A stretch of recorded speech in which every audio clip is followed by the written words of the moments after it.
4 more cablegrams. I left them over there. Dad's going crazy upstairs with that bell ringing all the time. Oh dear. June, will you go? What were you saying, Richard? One of them was from New York and one of them was from San Francisco. There was something from Alaska early this morning. Doesn't that bird brain of yours ever function? Really? Yes, that's right. Who is it? Oh, I'll get them right away. He wants some Players Club cigarettes. Players Club. They have them at Kitchener's. I'll run down and get them. Well, yes, I'm waiting. Tell me, Miss Preen, are they bringing him out soon? We're getting him out of bed now. He should be out very soon. Oh, I'm so glad. He must be very happy. Trapped like a rat in this hellhole. 2 o'clock? I think we can talk then. All right. Well, who do you think that was? Mr. H.G. Wells from London. H.G. Wells? On our telephone? I'll go. This is certainly a busy house. I got his orange juice. Oh, that's fine, Sarah. Is it fresh? Yes, ma'am. You move like a broken down truck horse. Oh, his voice sounds just the same as on the radio. Good morning. Good morning. Oh, girls, what do you think? He's getting up and coming out this morning. Don't meet it. Can we stay and see him? Why, of course. That would be lovely. Girls, do you know what just happened? I'll be upstairs, Mother. Come on. Yes, June. Tell your father to come down, will you? Mr. Whiteside is coming out. Yes, Mother. Is he really coming out this morning? I brought him a plant. Think it'd be all right if I give it to him? Oh, I think that would be lovely. And some capsule jelly. Hi, how nice. Girls, do you know who's on the phone just now? H.G. Wells from London. And look at those cablegrams. He's had calls and messages from all over the country and Europe. The New York Times, Felix Frankfurter, Dr. Defoe, the Mount Wilson Observatory. I just can't tell you what's been going on. I'm simply exhausted. There's a big piece about it in this week's Time. Can you see it? No. Really? And your name's in it too, Daisy. Listen. Portly Sheridan Whiteside, critic, lecturer, wit, radio writer, intimate friend of the great and near great. Last week had a celebrated wit, no weapon with which to combat an injured hip. The Falstaffian Mr. Whiteside, trekking across the country along his annual lecture tours, met his Waterloo the shape of a small piece of ice on the doorstep of Mr. and Mrs. Ernest W. Stanley of Massalia, Ohio. Result: cancelled lectures in disappointment to thousands of adored public in Omaha, Denver, and Point West. Further result: the idle of the airways rests until further notice in the home of surprise Mr. and Mrs. Stanley. Possibility: Christmas being postponed this year. Now what's that supposed to mean? A small piece of ice on the doorstep of Mr. and Mrs. Think of it. Of course, whoever my house did, I'd have a bronze stick right on the step, just really bad. Well, of course, I felt just terrible about it. He never goes to dinners anywhere, and he finally agrees to come here, and then this had to happen. Poor Mr. Whiteside. But it was just wonderful having him here with us, even for a little while. Just think of it. We'll sit around in the evening and discuss books and plays and all the great people he's known. And I'll talk in that wonderful way of his. He may have read goodbye, Mr. Chips, to us. Daisy, I cannot wait any longer. Mr. Whiteside. Good morning, ladies. Good morning. Good morning. Ernest, what do you think? He's getting up and coming out this morning, and H.G. Wells just telephoned from London, and we're in time, look! I don't like this kind of publicity at all, Daisy. When do you suppose he's going to leave? Well, he's only getting up this morning. After all, he's had quite a shock, and he's been in bed for a full 2 weeks. So he'll only have to rest a couple of days, Ernest. Sir, it's a great honor his being in the house, but it is a little upsetting. Phone going all the time, doorbell ringing, messenger boys running in and out. Pardon me, Mrs. Stanley. Have the cigarettes come in? They're on their way, Miss Cutler. My son went for them. Thank you. Ah, this is Miss Cutler, Mr. Whiteside's secretary. How do you do? May I move this chair? You mean he's coming out now? He is indeed. He's coming out. I can hardly wait. June, Mr. Whiteside's coming out! Sarah, Mr. Whiteside's coming out. I'm just so excited, I don't know what to do. Me too. I know, well, simply. Ah, good morning, Dr. Bradley. Good morning, good morning. Well, here we are, merry and bright. Bring our little patient out, Miss Preen.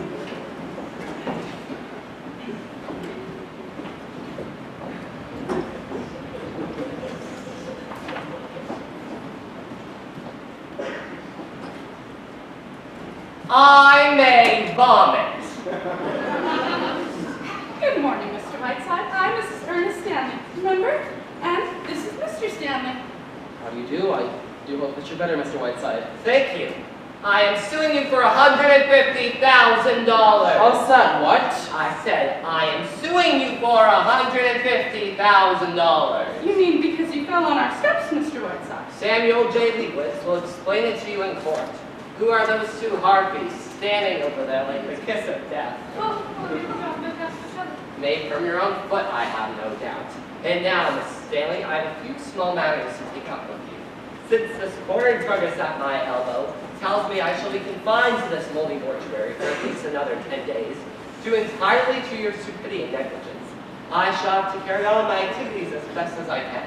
I shall require the exclusive use of this room, as well as the drafty sewer in which you call the library. I want no one to come in or out while I am in this room. What do you mean, sir? We have to use the stairs to get up to our rooms, Mr. Whiteside. Isn't there a back entrance?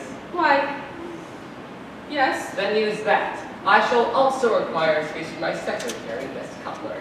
Let me see, I will have a great many incoming and outgoing calls, so please do not use the telephone.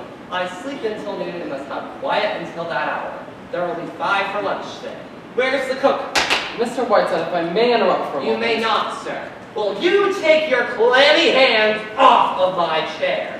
You have the touch of a sex-starved cobra. And now, may you all leave quietly, or must I ask my secretary to pass the money with the baseball bat? We'll call you. Oh no, we must use the phone. Now look here, Mr. Whiteside. There is nothing to discuss, sir. Considering the damage I have suffered at your hands, I'm asking very little. Good day. I'll call you from the office later, Daisy. Not on this phone, please. Oh, Miss Stanley, here is the menu for lunch. But I've already ordered lunch. It'll be set up to you on a tray. I'm using the dining room for my guests. Where are those cigarettes? My son went for them. I don't know why he, Here, Sarah. Here's the menu for lunch. I'll have mine on a tray upstairs. Yes, ma'am. Young lady, I cannot stand indecision. Well, you either go up those stairs or come down.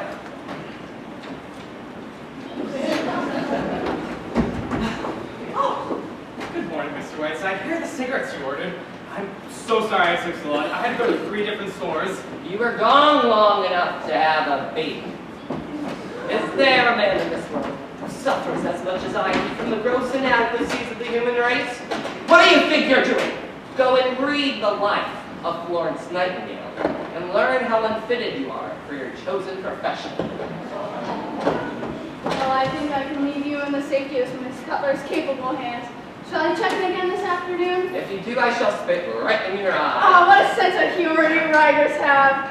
By the way, it isn't really worth mentioning, but I've been doing a little writing myself about my medical experiences. Am I to be spared nothing? Would it be too much to ask you to glance over it while you're here? Trapped! I happen to have a copy with me. The story of a humble practitioner, or 40 years in Ohio doctor. I shall drop everything. Thank you, Mr. Whiteside. I hope you like it. Keep that head quiet. Don't forget those little pills. I'll see you tomorrow. Yes. Maggie, will you take 40 years below the navel, or whatever the hell this is called? Well, I must say, you've certainly behaved with all of your accustomed grace and charm. Look here, Puss. I'm in no mood to discuss my behavior, good or bad. I did not intend to cross this cheerless threshold. I was hounded and badgered into it, and now I find myself, after 2 weeks of racking pain, accused of behaving without charm. What would you have me do? Kiss them? Very well, Sheridan. After 10 years, I should have known better than to try to do anything about your manners. But when I finally give up this job, I may write a book about it all. Through the years, Prince Charming. Listen here, Repulsive. You are tied to me with an umbilical cord made up of piano wire, for which, incidentally, I receive $1,500 per appearance. Possibly we can go to work. No, we can't. Yes? My name is Harriet Stanley. I know you are Sheridan. I saw this home print green against the pine trees. I remember we had written about Tess and Julie, Dexter. It was the nicest present.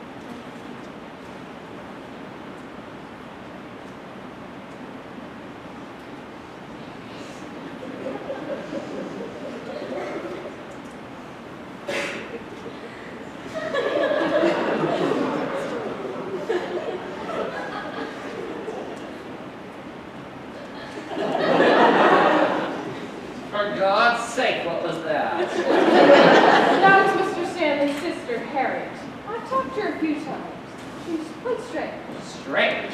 She's right out of the Hound of Baskervilles. You know, I've seen that face before, somewhere. Nonsense, you couldn't have. Oh well, let's get back to work. Here, press this into the doctor's book. I see no reason why I should endorse maiden-born procedures. Here are some telegrams. What date is this? December 10th. Send a wire to Columbia Broadcasting. You can schedule my New Year's Eve broadcast to the New York studio, as I will be proceeding east instead of returning to Hollywood. Whiteside. Are you sure you'll be alright that Christmas, Sherry? Oh, certainly. Send the cable to Mahatma Gandhi, Bombay, India. Dear Gandhi, schedule change. Can you meet me Calcutta, July 12th? Dinner, 8:30, Whiteside. Send a wire to the editor of the Atlantic Monthly. Do not worry, Sticky. Copy will arrive shortly.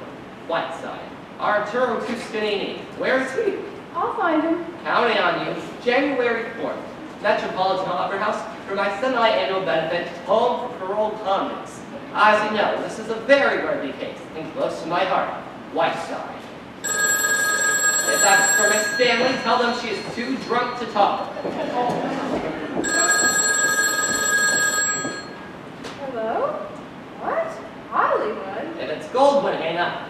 Hello, Banjo. Banjo, I'll give you the phone.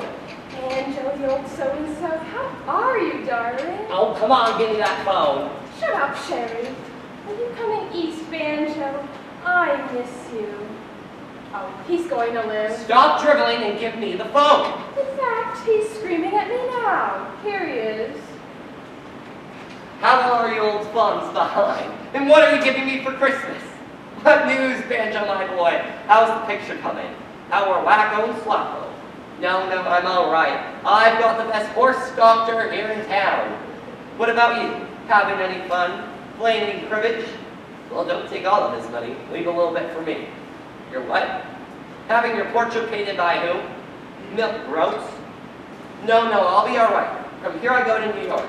I'll be there for 12 days, and then I go to Dartmouth for the drama festival. You wouldn't understand. Well, I can't waste my time talking to a Hollywood riffraff. Kiss Will Parsons for me. Goodbye. He took $1,400 from Sam Goldwyn at cribbage last night. And Sam said, Banjo, I will never play garbage with you again. What's all this about his having his portrait painted? Salvador Dali. That's all the face of his needs. A surrealist of paintings. What do you want now, Miss Bedfan? It's your pills. One every 45 minutes. Now, where were we? Here's a cable from that dear friend of yours, Lorraine Sheldon. Oh, let me see it. Sherry, my poor sweet man, had been in Scotland on a shooting party with Lord and Lady Cunard, and only just heard of your poor, sweet Pip. And down here in Surrey with Lord Bottomley, sailing Wednesday in the Normandy, and cannot wait to see my poor, sweet Sherry, your bosom girl, Lorraine. In the words of the master, I may vomit. Don't be bitter, Miss. Just because Miss Lorraine Sheldon is more beautiful than you are, give me the rest of those. Lord Sheldon, Lord Bottomley, my Aunt Fanny. Oh, it's from Destiny's Child. Oh, England's little rover lady. Dear baby's breath, what is this I hear about some hip fracture and some Bordell overall? Does this mean our Hollywood Christmas party is off? Oscar Wilde. She does travel, doesn't she? You know, it would be nice if the world went around Beverly Carlton for a change. Hollywood next week. Why couldn't she stop on her way from New York? Send her cables. Beverly Carlton, Royal Hawaiian Hotel Honolulu. These people intend on having their friends using the front door. What do you want them to do? Use a rope ladder? I will not have a lot of mildewed pussbacks running in and out of this house while I am. There's nobody home. The Stanleys have been arrested for white slavery. Go away. Good morning, Mr. Whiteside. I'm Jefferson of the Massalia Journal. Get rid of him, Maggie. I'm sorry. Mr. Whiteside is seeing no one. Really?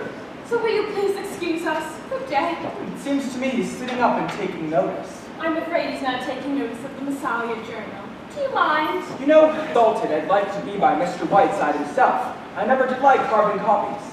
Touche, Miss Sophia, too, Maggie dear. Will you please leave? How about an interview, Mr. Whiteside? I never give them. Go away. Oh, but Mr. Whiteside, if I don't get this interview, I'll lose my job. That would be quite all right with me. You don't mean that. You used to be a newspaper man yourself, and you know what editors are like. Mine was the toughest one that ever lived. You won't get around me that way. If you don't like him, get off the paper. Yes, but I happen to think it's a good paper. You see, I can't seem to put it into words, Mr. Whiteside. It sounds like an awful lot of hooey. But the journal, it was my father's journal, and it kind of takes a sentimental point with me. So I want to carry on where he left off. Ah, so you own the paper, eh? That's right. I see. Then this terrifying editor, this dread journalistic apocalypse is you yourself? In a word, yes. I see. In the future, Sherry, let me know when you don't want to talk to people. I'll usher them right in. Young man, I suppose you have written that novel. No, I've written that play. Well, I don't want to read it. Oh, do these old eyes see a box of goodies? Hand them to me, will you? See, Mr. Whiteside, the trouble is that your coming to town comes under the heading of news. And practically the biggest news since the Depression. So I had to get a story. Pecan butternut fudge. Oh my, you must be candy, Mr. Whiteside. It's very bad for you. My great Aunt Jennifer ate a whole box of candy every day of her life. She lived to be 103, and when she died, 3 days later, she looks better than you do now. You were about to say, old fellow. You were about to say. I can at least report to my readers that chivalry is not yet dead. Well, we won't discuss that. Now that you have won me with your pretty ways, what is it you would like to know? How about a brief talk on famous murders? You're an authority on murder as a fine art. My dear boy, when I talk about a murder, I get paid for it. I made more money than the lawyers did on this McCray case, so don't expect to get it for nothing. Well then, how do you like Massalia? Where are you going? How long are you going to stay here? Things like that. Very well. A Massalia is a town full of irresistible charm. B, I cannot wait to get out of it. And C, from here I go to Crockville for my semi-annual benefit, home for paroled convicts. Within the last 5 years, I have raised over $500,000. Have you ever been to Crockville, Jefferson? No, I haven't. I always meant to. As a newspaper man, you ought to go, instead of wasting your time talking to me. Still, only 75 miles. Did you ever hear how Crockville started, Jefferson? No, I haven't. Sit down. Make yourself comfortable. It's one of the most touching and endearing stories of our generation. Elias P. Crockville was just emerging from the state penitentiary. Destitute and bitter, cruel of heart, he wandered in on St. Valentine's Eve into a little church.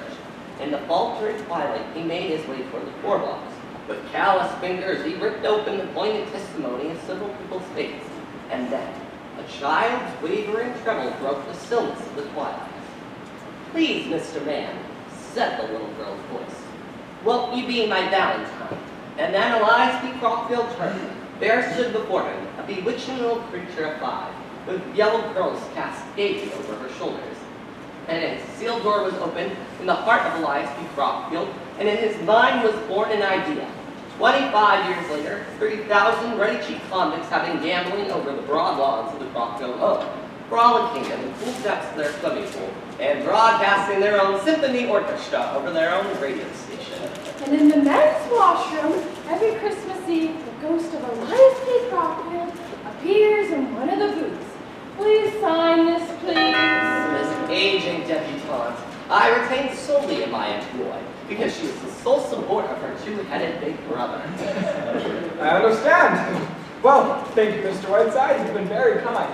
By the way, I'm a cribbage player if you need one while you're here. Fine, how much can you afford to lose? Oh, I usually win. Well, we won't discuss that. Come back at 8:30. We'll play three-handed. Sherry! Oh, Matt! You incredible Beetlehound. Tell me, what are you doing here? Well, I did explain, Sherry. First I kissed my little Maggie. Hello. That's darling. What a wonderful surprise. Jefferson, you are standing in the presence of Professor Fräulein, that's the greatest authority on insect life.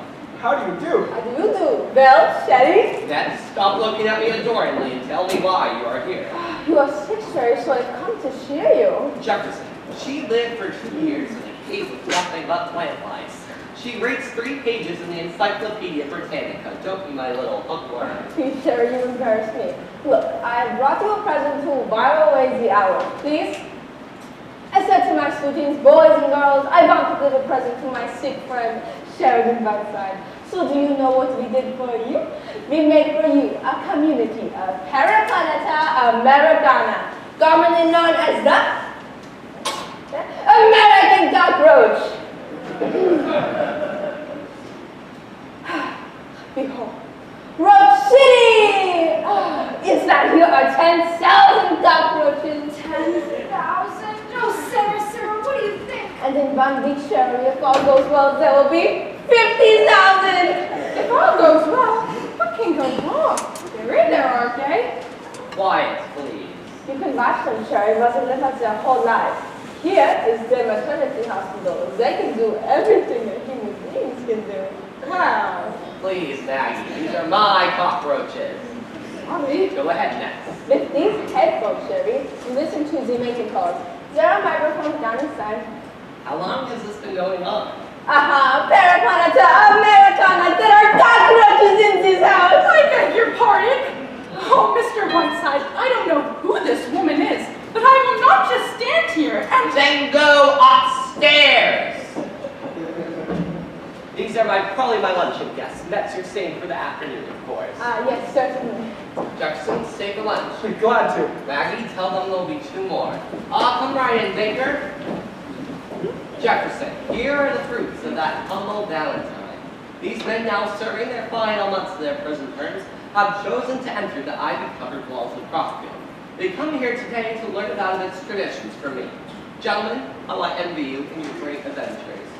You are Michelson once, weren't you? But you shot murders? Yes, sir. Thought I recognized you. The last fellow, Jefferson, is Henderson. We used to chop them up into salad bowls, remember? Oh, yes. Lunch is ready, Mr. Whiteside. Good, let's go right ahead, gentlemen. Can I help you? Thank you. We'll be having chicken liver, tetrazzini, and cherries jubilee. I hope every little tummy is full of gastric juices. John, close the door. I don't want a lot of people frying on their bedders.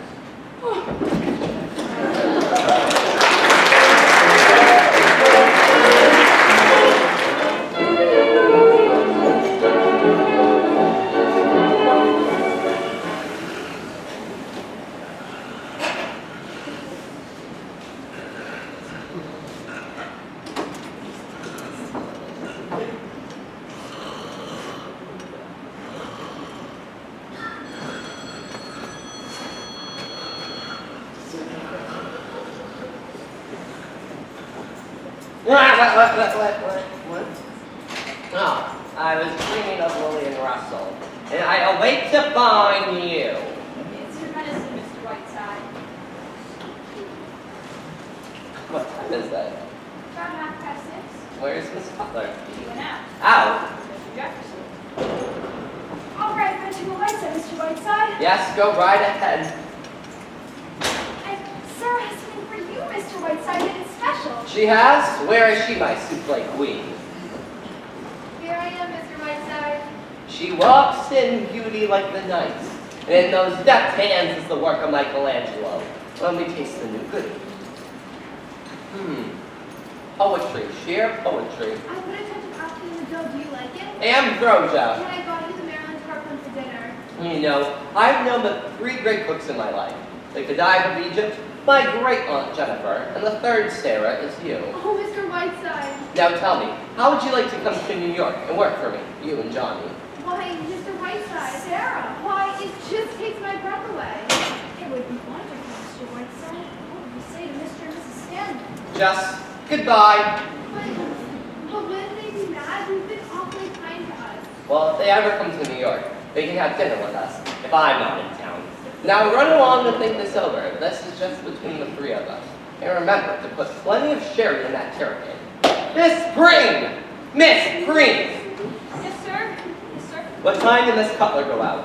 Oh, a couple hours ago? Mr. Jefferson called for her? Yes, sir. All right. Go back to your boring life.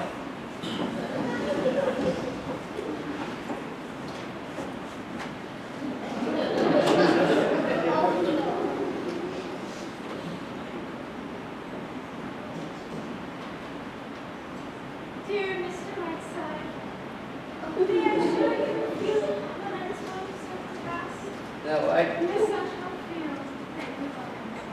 I'd be delighted. Tell me, Miss Stanley, have you been back somewhere before? Oh no. I would have remembered. It would have been one of my cherished memories. Like these. Look, here I am, my first sweetheart, under our lovely peaceful trees. I was 8, and he was 10. What happy times we had. What? But I tell you I'm going to. Someone's coming. I'll come back. Mr. Whiteside, I want to talk to you. I don't care if you're busy or not. I've stood all I'm going to stand. Indeed. Mr. Whiteside, I just received a bill from the telephone company for $784. Oklahoma City, Calcutta, Hollywood, Australia, Rome, New York. Mr. Whiteside, I understand that you're a distinguished man of letters. Yes, of course we both. Please. But in the past week, we have not been able to call our souls our own. We haven't had a meal in the dining room once. We have to tiptoe out of the house in the mornings. No, Ernest. Oh, I come home to find convicts sitting in my dining room. Butcher shop murderers, a man putting cockroaches in my kitchen. You just escaped. That's not the point. This morning I go into the bathroom and find 22 Chinese students that you invited here. I will not stand for it no matter who you are. Have you quite finished? No, I have not. This morning I go into the cellar and trip over that octopus that William Beebe sent you. I tell you, I do not want you living here anymore. I want you to go leave this house, go to a hotel, stop pawning me, Daisy! And that's all I've got to say, Mr. Whiteside. Quite enough, I should think.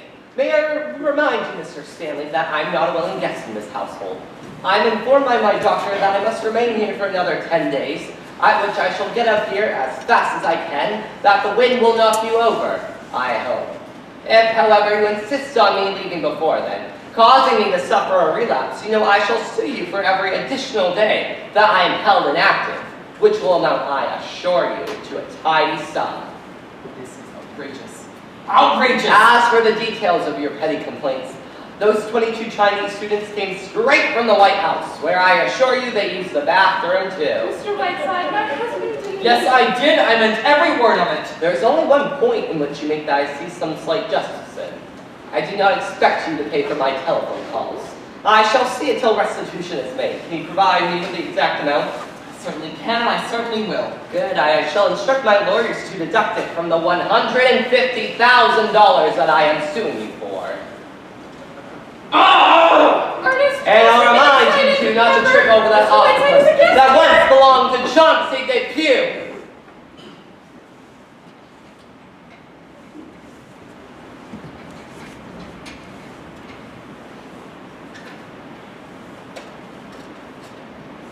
Give me the Massalia Journal. Hello, Journal. Is Mr. Jefferson there? When do you expect him? All right. This is Whiteside. Thank you. Oh, come in here, you two. Come on, I'm not going to fight. Now look here. By nature, I'm a gracious and charming person. If I veer at it, it is on the side of kindness and amiability.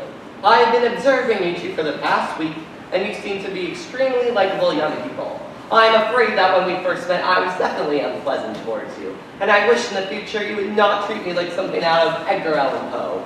Now tell me, did you like my new tie? Thank you, Mr. Whiteside. That makes things much pleasanter. I think the tie is very pretty. Well, now that we're on speaking terms, Mr. Whiteside, I don't mind saying I have been admiring all of your ties. Do you like this one? I certainly do. Why then, Richard, it's yours. Oh, thank you. Do you got it? Yes, I do. Here you go, Richard. Thank you. Really, this curious legend that I'm a difficult person to work with is pure fabrication. Ice skating, eh? It was wonderful on the ice today. Miss Cutler and Mr. Jefferson were there. Maggie, ice skating. She was good too. I got a marvelous picture of her. Were they still there when you left? Yes, I think so. Yes, they were. Mr. Whiteside, would you mind if I got a picture of you? I would love to have one. Very well. Would you like my profile? I'm afraid you're done for, Mr. Whiteside. My brother has been at me. Thank you, Mr. Whiteside. I got a great one.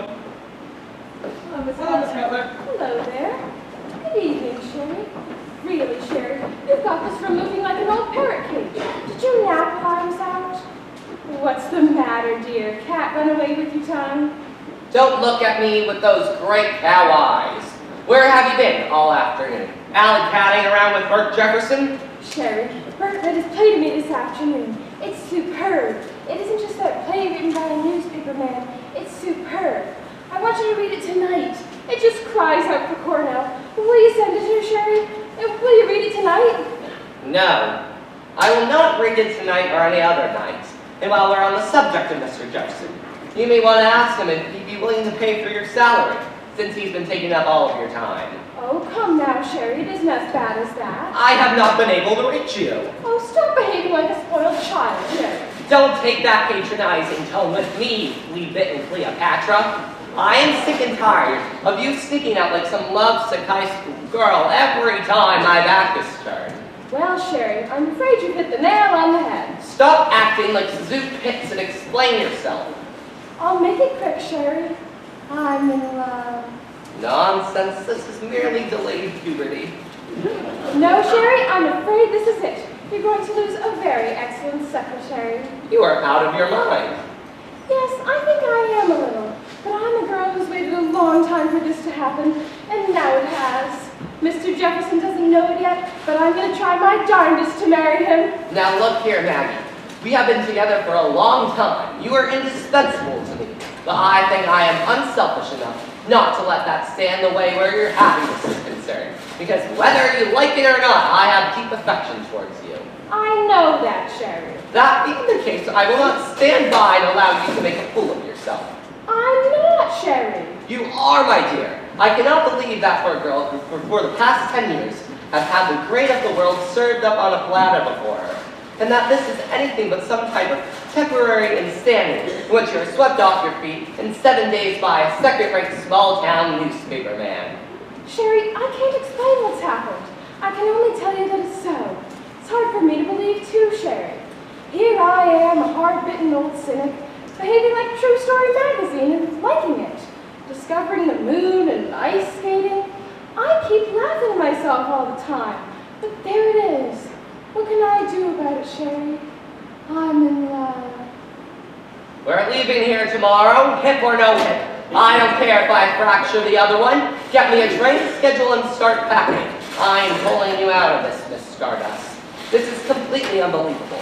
Do you really see yourself, the wife of the editor of the Massalia Journal, having an evening at home for Mr. and Mrs. Stanley and Mr. and Mrs. Poopface and the rest of the Book of the Month Club? Sherry, I've had 10 years of the great figures of our time, and don't think I'm not grateful to you for it. I've loved every minute of it. They've been wonderful years, Sherry. I don't think anyone has ever had the fun we've had. But a girl can't laugh all the time, Sherry. There comes a time when she wants Bert Jefferson. Oh. You don't know Bert, Sherry. He's gentle and he's unassuming, and well, I love him, that's all. I see. Well, I remain completely unconvinced. Now listen to me, Whiteside. I know you. Lay off. I know what a devil you can do. I've seen you do it to other people, but don't you dare do it to me. Don't drug yourself into the idea that all you're thinking of is my happiness. You're thinking of yourself a little bit too, in all those months of breaking in somebody new. I've seen you in a passion before when your life has been disrupted. I'm going to marry Bert if he'll have me, and don't you dare try any of your tricks. I'm on to every one of them, so lay off. That's my message to you, Big Lord Fauntleroy. Thank you.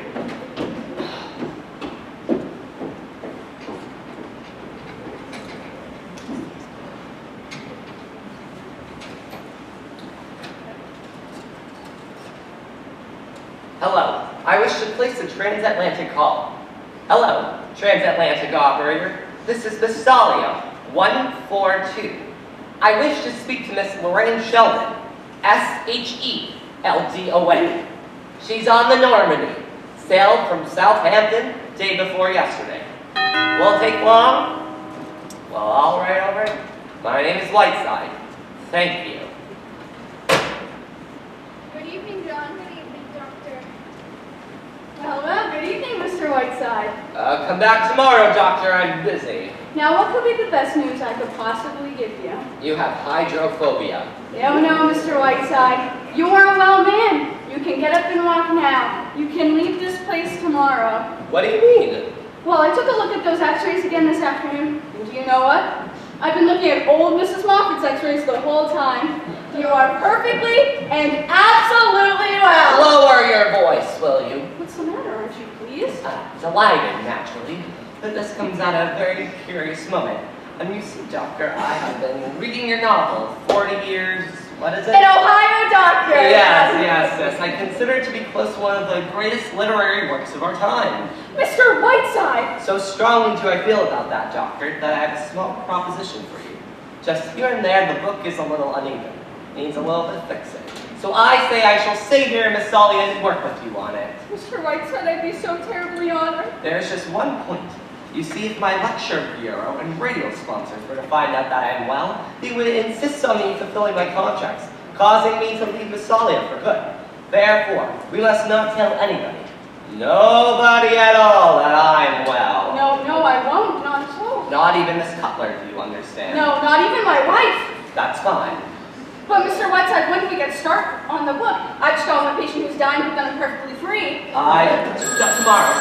Excuse me, this is a private. Thank you, Mr. Whiteside. I'll be so proud to work with you. Yes, I know, Doctor. Very proud. This is amazing. Thank you so much, Doctor. Hello. Thank you. Yeah. Is this my Blossom girl? How are you, my lovely? Look, I've discovered a wonderful play with an enchanting part in it for you. Cornell will give her iron teeth to play it, but I think I can get it for you. Now let me tell you, the author is a young newspaper man here in this town. Brought me with the play that I sent it to Kid Cornell. Now look, just get on a train and arrive here. Don't send me any messages. All right. I love you very much. Goodbye. Hello, Miss Preen. God, you are looking radiant this evening.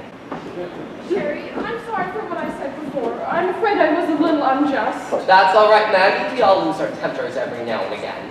I promised to have dinner with Bert and go to a movie, but we'll come back and play cribbage with you instead. Fine.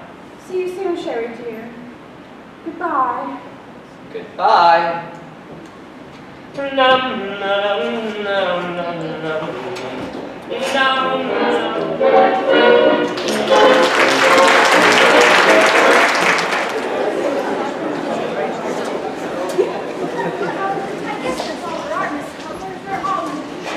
Thank you, John. My, look at all these presents. I can hardly wait to see what's in them. What will Mr. Whiteside open this, Cutler? Well, John, you see, Christmas is Mr. Whiteside's personal property. He invented it, and it belongs to him. First thing tomorrow morning, Mr. Whiteside will open each and every present, and they'll be the goddamnedest fuss he ever saw. My, what do we have presents from Popoloski, Michael Galvin, Michaela, My, I can hardly wait to open them. My, Mr. Whiteside's tree is so beautiful. Mr. and Mrs. Stanley had to put their tree in their bedroom. They can hardly change at night. Good evening, Mr. Jefferson. Merry Christmas. Hi, Maggie. Merry Christmas, Sarah. Merry Christmas, Mr. Jefferson. Say, business is good, isn't it? Come on. But a little quiet blackmail with the radio hour to get you. Say, what the sponsors give me? They gave him a full year supply of their product, cream of much. Well, we'll give it right back to them over the air. Well, wait until you hear tonight's broadcast, old fellow. It's so sticky I haven't been able to get it off my fingers since I copied it. Oh, I'll bet. Look, I'll come clean.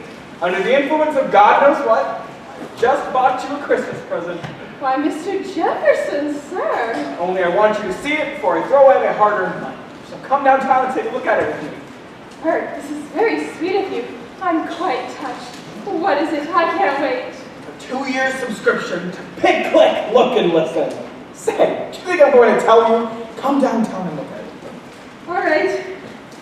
Sherry, I'm going out for a few minutes with Horace Greeley. I won't be long. Noel, Mr. W. How about some cribbage after your broadcast tonight? No, I will not play cribbage with you, Klondike Harry. Where are you off to now, Madam Butterfly? I'm being given a Christmas present. Anything you want done downtown? Yes, bring baby a lollipop. Jefferson, what are you giving me for Christmas? I have enriched your feeble life beyond capacity to repay me. Yes, that's what I figured. So I'm not getting you anything. I see. Well, I was going to give you my old trust, but now I shan't. Maggie, what time are those radio men coming? About 6:30. I'll be here. You've got to cut, Sherry. You're 4 minutes over. Oh, by the way, the There's a wire here from Beverly Carlton. She doesn't know what train she can get out of Chicago, but she'll be here sometime this evening. Good. Is she staying overnight? No, she has to get right out again. She's sailing Friday on the Queen Mary. Oh, I think I could get a peek. Beverly Carlton used to be one of my heroes. Used to be, you ink-stained hack. Beverly Carlton is the single greatest talent of this English theater today. Take this illiterate numbskull on my sight, Maggie, and don't bring him back. Yes, Mr. Whiteside, I won't come back until Beverly Carlton gets here. Oh, where are we going, Bert? I want to know what you bought me. I'm like a 10-year-old kid. You know, you're a 10-year-old kid at that, Maggie. Ugh.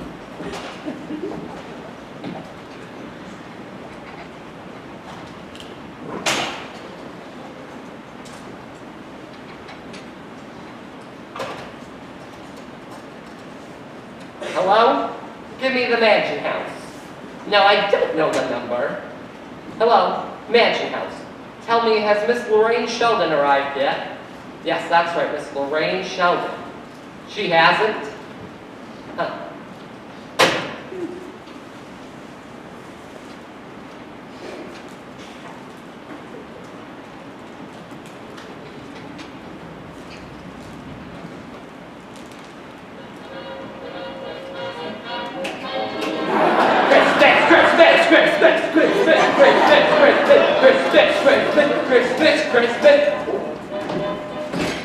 What do you want coming into a room like that? Why don't you knock before you enter a room? I wasn't coming in, I was coming out. Miss Preen, you were obviously in the room, is that true? Yes, it is. Therefore, you came in. Hereafter, please knock. There is an Expressman here with McCray, Mr. Whiteside. I told you to come around the front. Thank you, John. Don't stand there, Miss Preen. You look like a frozen custard. Go away. All right, come on, careful there, don't screech along. It's someone animals. I'll say animals for you to leave at 7 o'clock this morning. Who's it from, John? Animals, Richard, 37. Bring it over here. Why, they're penguins. 2, 3, 4 of them. Hello, my pretties.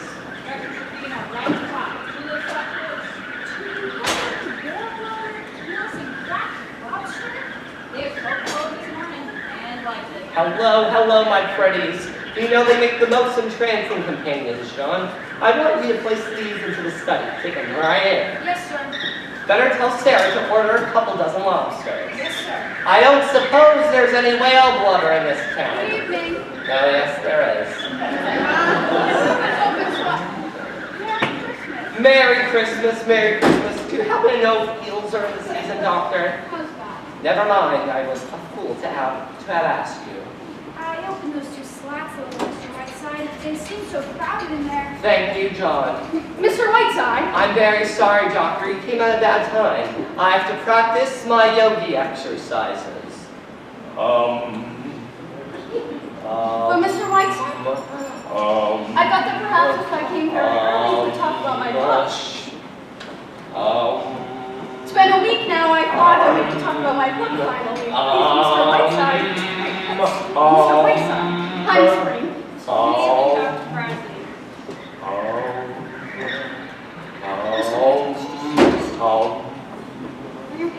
Doctor?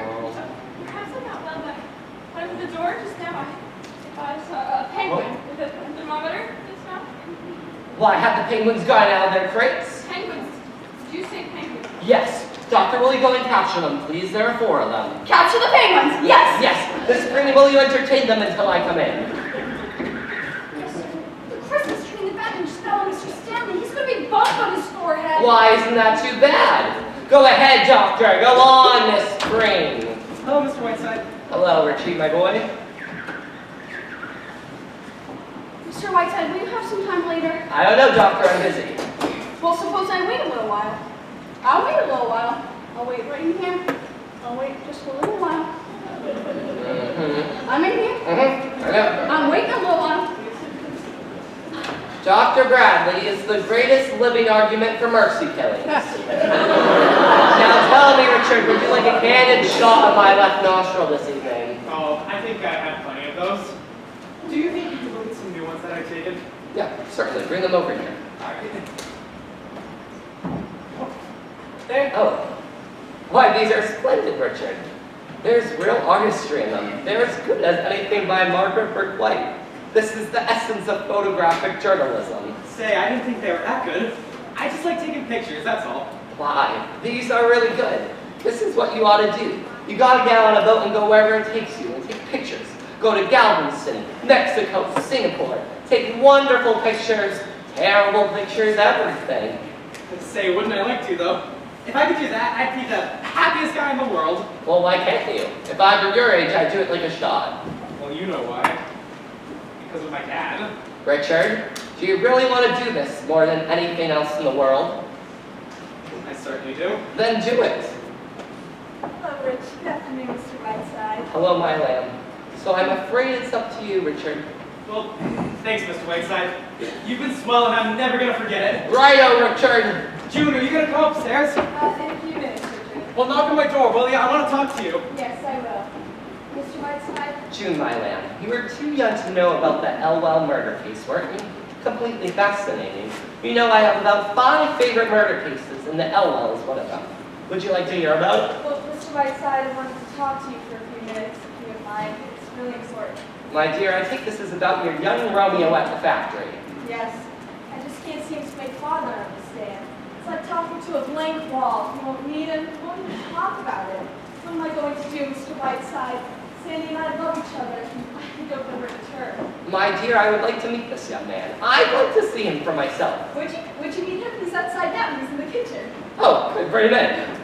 Mr. Whiteside, he's a very sensitive boy. You will be nice to him, won't you? Confounded June, when will you learn that I am always kind and courteous? Bring this idiot in. Sandy. Here he is. This is Sandy. How do you do, sir? How do you do, young man? I've heard a great ordeal about you from June this past week. You seem to be gone quietly out of your minds. There's another name for it. It's called love. Well, you've come to the right place. Dr. Sheridan Whiteside, broken hearts mended, Greg's relined hamburgers. Go right ahead. Well, if June had told you anything at all, Mr. Whiteside, you know the gym. You see, I work for the labor union. I'm an organizer. I've been organizing the men in Mr. Stanley's factory. And Mr. Stanley's pretty sore about it. I'll bet. Did June tell you that? She did. Well, that being the case, I don't even have the right to try to influence you. If she marries me, it means a definite break with the family, and I won't find out about it.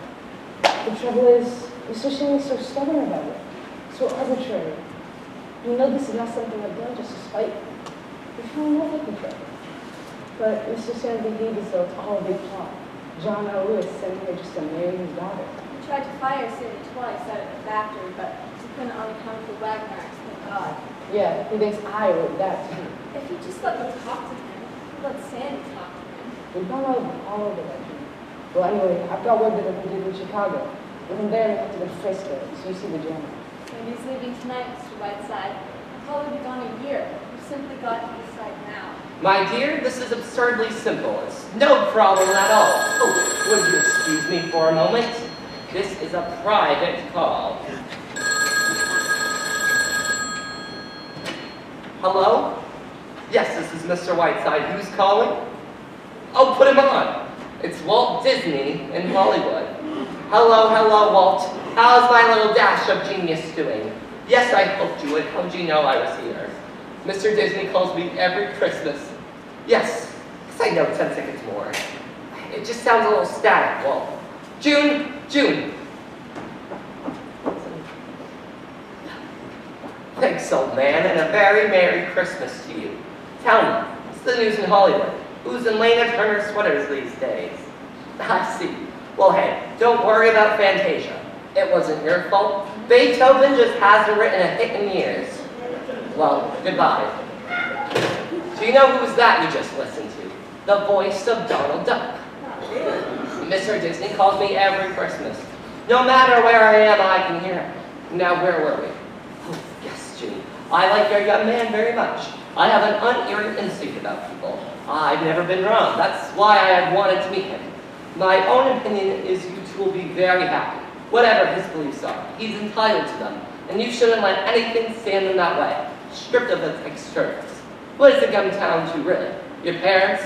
The possibility of making them unhappy, is that right? Very That isn't the point. Suppose your parents are unhappy. Builds their character. It's good for them. Look at me. I left home at the age of 4. They hear my voice on the radio, and that's enough for them. Then your advice is to go ahead, Mr. Whiteside. It is. Marry him tonight, June. You really think so? No, I mean you should marry Hamilton Fish. If I didn't mean it, I would have said it. What do you want me to do? Say it all over again? My own opinion is not worthy of this young man.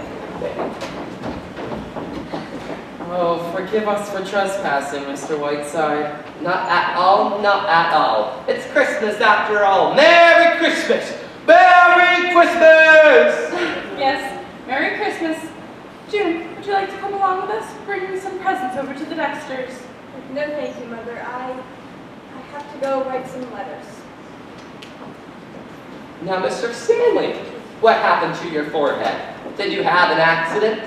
No, Mr. Whiteside. I'm taking boxing lessons. Go ahead, Daisy.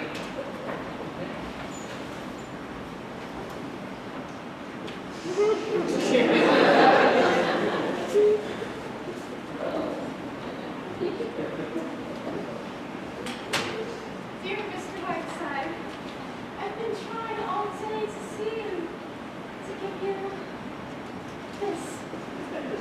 Why, Christmas present for me, Miss Stanley. It's only a trifle, but I wanted you to have it. It's a picture of me as I used to be. It was taken off another Christmas Eve, many years ago. Don't open it till it's struck midnight. Oh, Merry Christmas, Mr. Whiteside. Merry Christmas. All right, Merry Christmas to you, Miss Stanley. This is the Stanley residence, isn't it?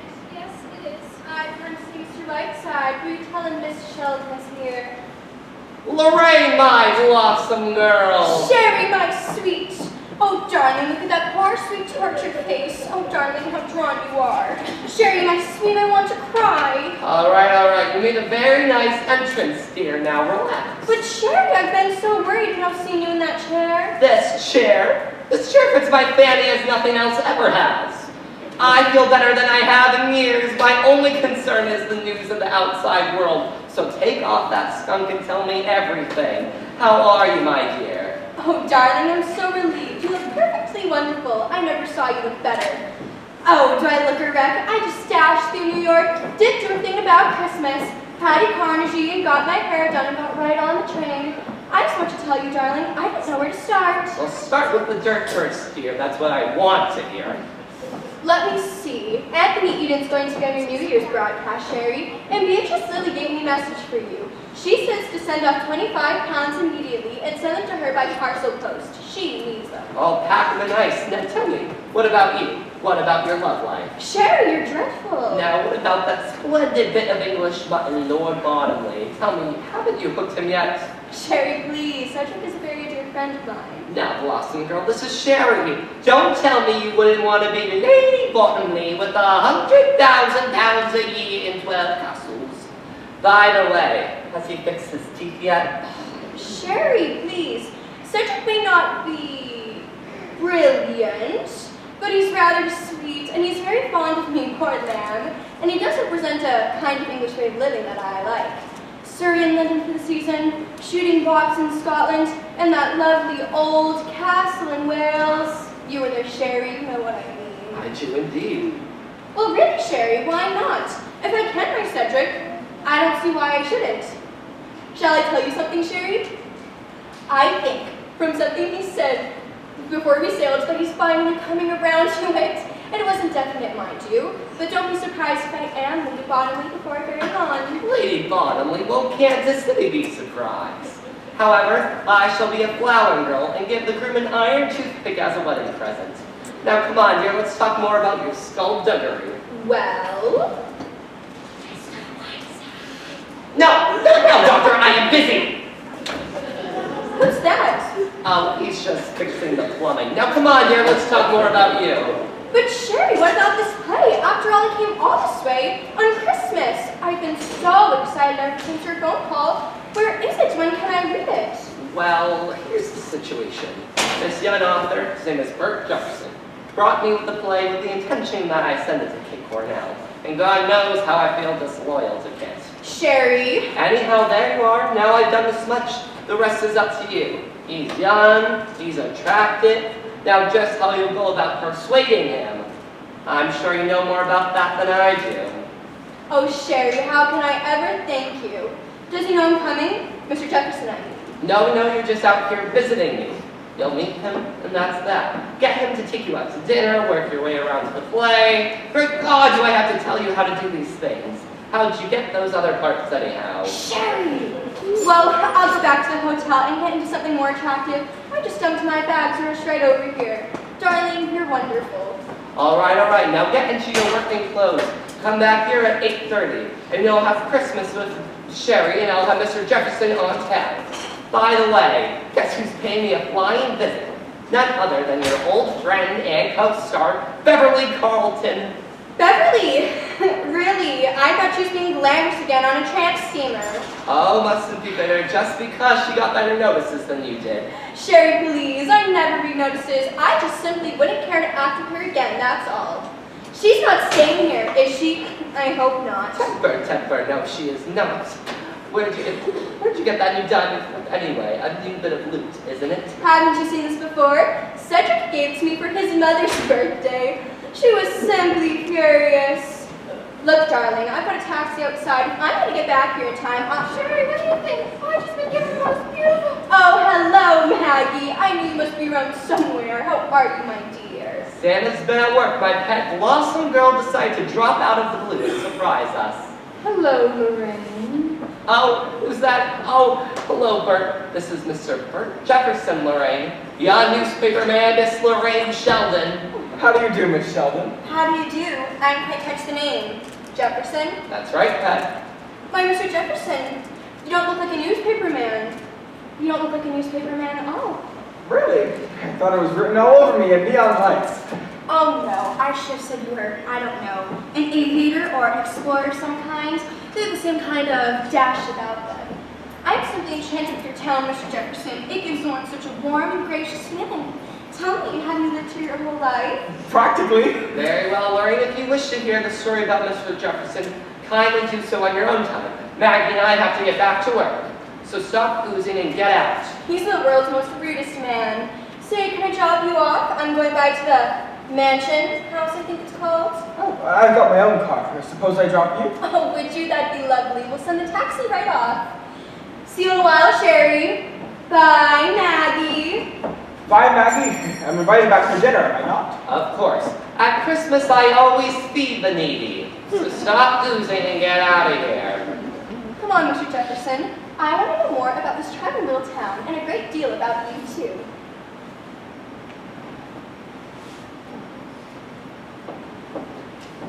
No. Oh, here are we. Here's the copy of the broadcast. How much did you say they wanted out? 4 minutes? That's right, 4 minutes. She's looking very well, isn't she? What's that? Who? The Countess de Pushover. What a surprise, wasn't it? Her dropping in. Oh, yes, it was. Now get back to work, Maggie. Back to work. Why, she must have gone to New York with a dose of salts. How long is she going to stay? Oh, I don't know. A few days. At this joyous season of the year when the hearts of men... I can't cut that. Isn't it curious? There was the rain, snug as a bug in somebody's bed on the Normandy. Ere the Yuletide season pass. Now, Sherry dear, we will talk a bit. Now look here, Maggie. Just because a friend of mine happens to come out here and spend Christmas with me. Oh, I have a hunch that's Beverly Carlton. Maggie, would you go check what it is? Run! Run, Maggie! Run!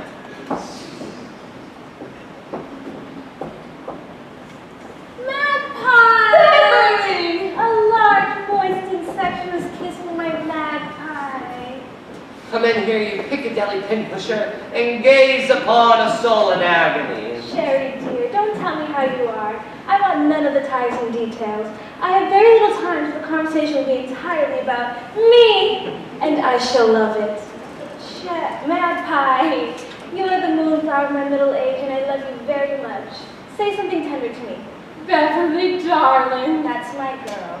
Now, Sherry, without going into mountainous waves of self-pity, how are you? I'm fine, you presumptuous Brit. Now tell me, how was your trip? Wonderful? Fantastic amount of work. By the way, did I glimpse that little boudoir butterflyless Sheldon in a motor car that came to the driveway? You did indeed. She's paying us a Christmas visit. Dear girl, they do say she set fire to her mother, but I don't believe it. Sherry, my evil one, not only have I written the finest comedy since Moliere, but the best review since my last one, and Affannato is so good at fighting to me. I should play 8 weeks in London, 6 in New York. That's all, no matinees. Then I'm off to the Grecian Islands. Magpie dear, why don't you come along? Why don't you ditch this cannonball of fluff and come with me? Beverly dear, be careful. You're catching me at a good moment. Now, Beverly, tell me, how was the trip in Hollywood? How long were you there? 3 unbelievable days. I saw everyone from Adrian to Zanuck. They came, poor dears, as to a shrine, and I was insufferably charming and ruthlessly firm in refusing $7 million for 2 minutes work. Tell me, did you see Banjo? Did you see my wonderful Banjo? I did. He gave a dinner for me. Dear, sweet, incomparable Banjo. I wish Banjo were here now. What's the matter, Magpie? Is Lorraine being her own sweet, sick-making self? You wouldn't take it to the Grecian Islands with you, would you, Beverly? Just for me? Now, Lorraine is a charming person who gallantly gave up her own Christmas to spend it with me. Oh, I know I had a bit of dirt for us all to nibble on. Mr. Whiteside! No, come back tomorrow, Doctor. I am busy. Kidnap someone, Sherry. Yes, that was Charlie Brooks. Now go ahead. Is this something juicy? Juicy as a pomegranate. It's the latest report from London on the winter maneuvers of Miss Lorraine Sheldon against the left flank. In fact, all flanks of Lord Cedric Waterloo. Listen, Lorraine has left us in the cottage Chignon No. 5. Since September, in her relentless pursuit of his lordship, she paused only to change her girdles and check her oils. She chased him, panting from castle to castle, until they finally took refuge for several weekends at the gentleman's lavatory of the House of Lords. Practically no one is betting on the Derby this year. They're all making book on Lorraine. She'll be sailing tomorrow in Normandy, but return on the Atlantic Cutler if Bodley so much as belches in her direction. Have you ever met Lord Bodley, Magpie? No, I haven't. Not for the very good shooting today, blasted. Only 6 partridges, 4 growls, and the Duke of Sutherland. Ha ha! My God, that's bottomly to his very bottom. Ripping debate in the House today. Old Basil spoke for 3 hours, then dropped dead at the end of it. Ripping, ha! You're making it up, Beverly. No one sounds like that. My God, it's so uncanny it's good. Damn it, Beverly, why must I never see you, you ungrateful muppet? Sherry, darling, I can only tell you my love for you is so great that I changed trains at Chicago to spend 10 minutes with you and wish you a Merry Christmas. Merry Christmas, my lad. My little magpie. Beverly! Damn it, get rid of the Maggie. Hello? Oh, hello, Bert. Oh, well, just a minute. Beverly, would you talk to a newspaper man for just 2 minutes? I kind of promised him. Won't have time unless he's under the piano. Wait a minute. Would you see him at the station for just a minute before the train goes? Bert, go to the station and wait her. She'll be there in a few minutes. Bye.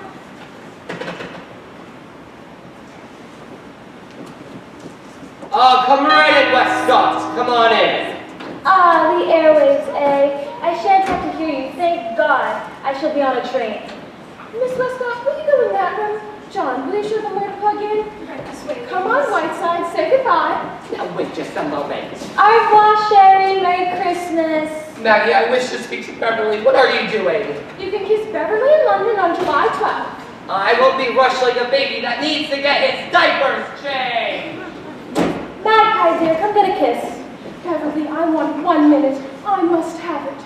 You'll take the train. The station's a minute and a half from here. Magpie, dear, what's the matter?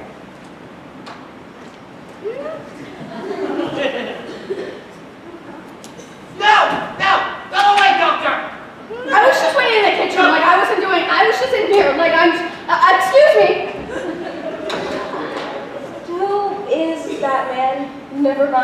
Beverly, I'm in great trouble. Magpie, what is it? I've fallen in love.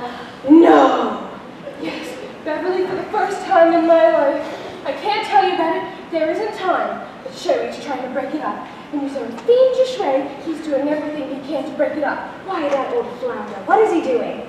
Lorraine. He's brought Lorraine here to smash it up. Is somebody here in this town? He's a newspaper man, the one you're going to see at the station. And he's written a play, and I know Sheridan must be using him as bait. You know Lorraine, she'll eat him up alive. You've got to help me, Beverly. Of course I will. What do you want me to do? I've got to get him out of here. The further away, the better. And you can do it for me. But how? I'm leaving. Have you a card of the broadcast, Miss Cutler? There's one on that table. Oh, thank you. One of those penguins, eh? The original! Here's what I want you to do. I love it. I absolutely love it. It checks Sherry and Lorraine at the same time. It's pure heaven. I adore it and I should do it at Brown. Darling, the first baby will be named Beverly. You're wonderful. Of course I am. Come take yourself for your honeymoon. I shall put you up. Goodbye, my lovely. I adore you. Mercy, let me out of here. Shall I straight up the room for the broadcast, Miss Cutler? No, John, it isn't television. Thank God, they only hear the liquid voice. He's really wonderful, isn't he? Mr. Whiteside? The things he has to do. Yes, he certainly sticks his nose into everything, John. Is the gang out there? Miss Cutler? Yes, they are, Miss Westcott. Oh, thank you.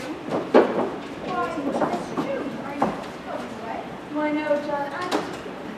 Mr. Whiteside, is he last? Yes, he's getting ready to go on the radio. Oh, haven't you? Never mind. Look, John, I wanted to tell you what... Where is he? Is he in the library? Yes, he's busy. Oh, well, hi, John. Okay, go, come on.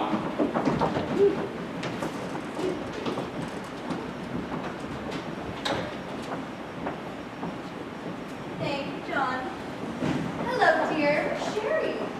Inside working. He's broadcasting very soon. Oh, of course, Christmas Eve. What a wonderful man Sheridan Whiteside is. You know, Maggie, it must be such an utter joy to be secretary to somebody like Sherry. Yes, he meets such interesting people. That's quite a gown, Lorraine. Going anywhere? Oh, no, I just want anything at all. Aren't you dressing for dinner? No, just what meets the eye. Who does your hair, Maggie? A little Frenchwoman named Maggie Cutler comes in every morning.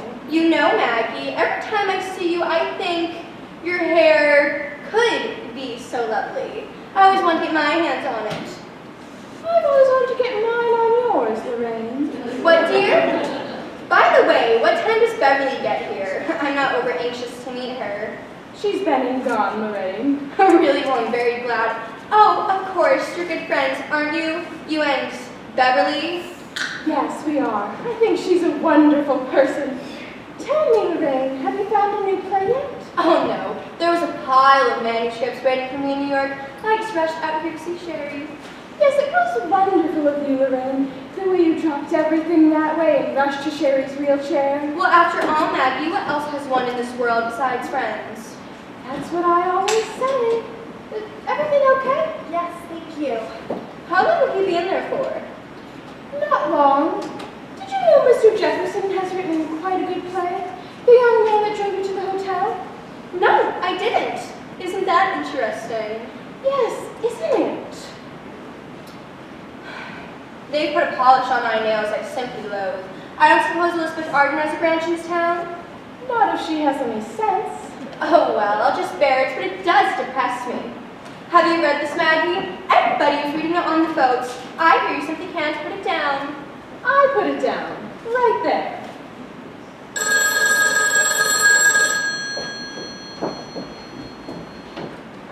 Hello? Yes, Miss Lorraine Sheldon. Yes, she's here. There's a transatlantic call coming through for you, Lorraine. Transatlantic?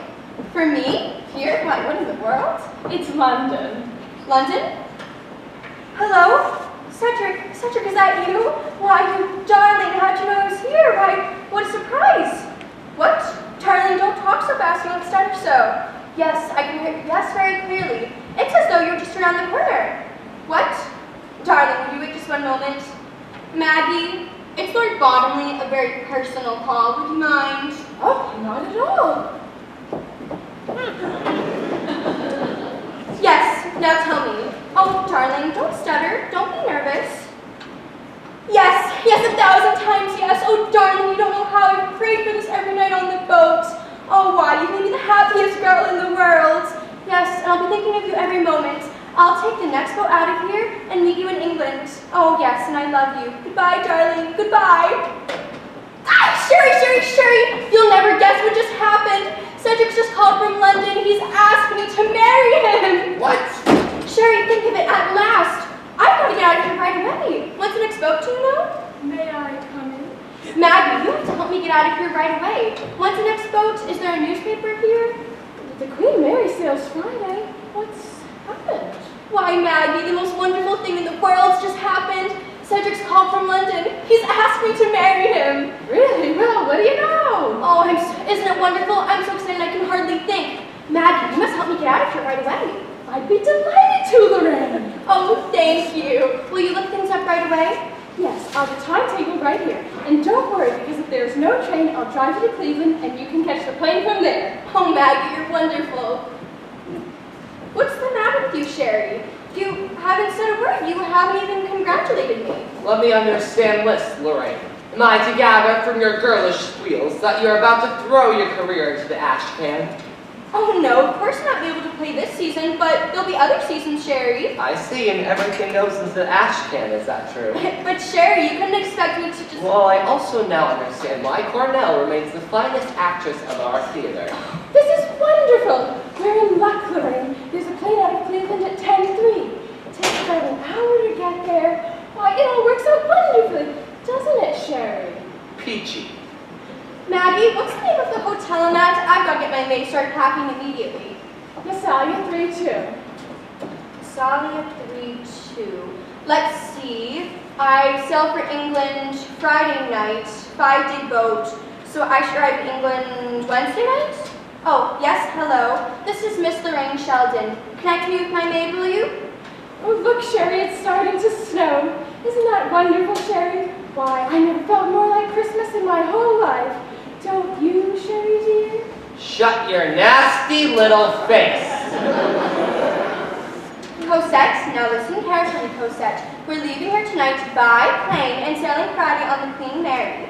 I want you to start packing immediately and to send these cables for me. The first one goes to Lord and Lady Cunard, my darling, sailing Friday on the Queen Mary, Cedric and I being married immediately upon arrival. Wanted you to be the first to know.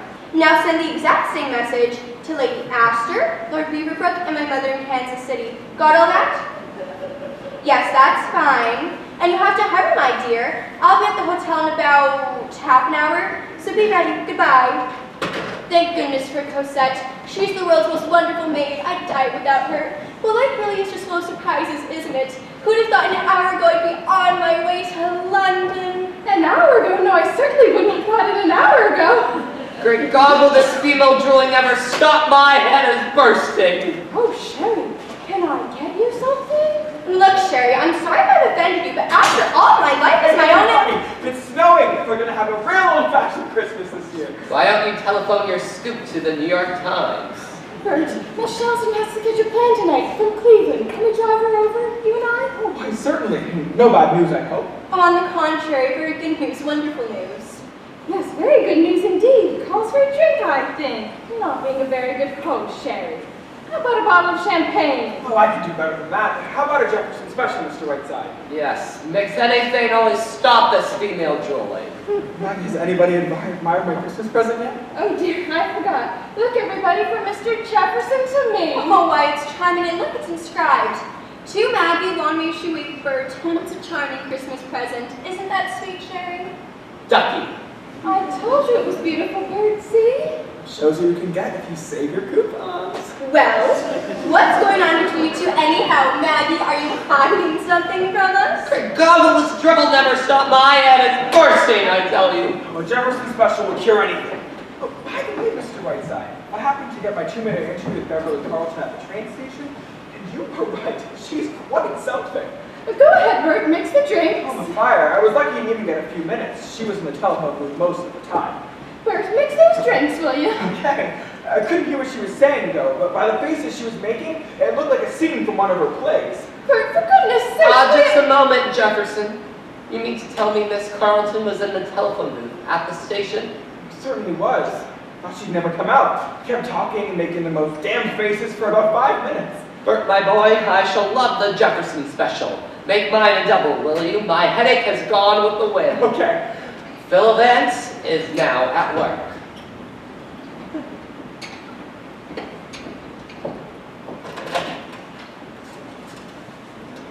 Tell me, operator dear, has there been any calls from England on this phone within the past half hour? Yes, I'll wait. Sherry, what is all this? Shh. Now, you mean to tell me there have been no calls from England within the past 3 days? Blossom girl, now will you repeat that, please? Here, dear? Thank you, operator, and a very Merry Christmas to you. Hey, what does this mean? If you want this explained, Lorraine, this means that you have just played the greatest love scene of your career with none other than your old friend and co-star, Beverly Carleton. You've heard her do Lord Bottomley before, haven't you? Why, that's not true. I was just on the phone with Cedric. What do you mean? Well, it means that you just fell in love with Beverly. Me who had thought that you'd not be going over to England. You've heard her do Lord Bottomley before, haven't you? Yes, of course, but why? This is the most dreadful... Oh my God, those cables! Give me the hotel, whatever it's called. Why, I'll pay her off for this if it's the last thing why, the skunk, the louse, the dirty, rotten mansion house? Yes, connect me with my maid. What? Who the hell do you think it is? Miss Sheldon, of course. Why, this is the most dreadful, only Cosette hasn't... Cosette? Now listen carefully, Cosette. Have you sent those cables? Oh God! Now listen carefully, Cosette. I want you to send another cable to every one of those people and tell them to disregard anything and everything they hear from me except for this, of course. What? Don't argue with me. Don't ask questions, you French witch. Do as you're told and unpack. We're not going. Now steady, my Blossom. Take it easy. What do you mean, take it easy? Don't you guys be the laughing stock of England? Why, I won't dare show my face. I always knew Beverly Carleton was low, but not this low. Why would she want to do it? That's what I'd like to know. Why in the world would Beverly Carleton want to play a silly little trick like this? Do you know Sherry? You, Maggie? You both saw her this afternoon. Why in the world would Beverly Carleton go up to a phone booth and try to ship me over to England on a fool's errand? It just doesn't make sense to me. Why would anyone in the world, for that matter, want me to? Oh.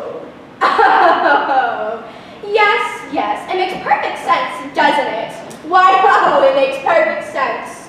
And that's a very charming bracelet Mr. Jefferson gave you. Why, wild horses couldn't get me out of here now, Maggie. And if I were you, I'd hold on to that bracelet Mr. Jefferson gave you. It will be something to remember him by.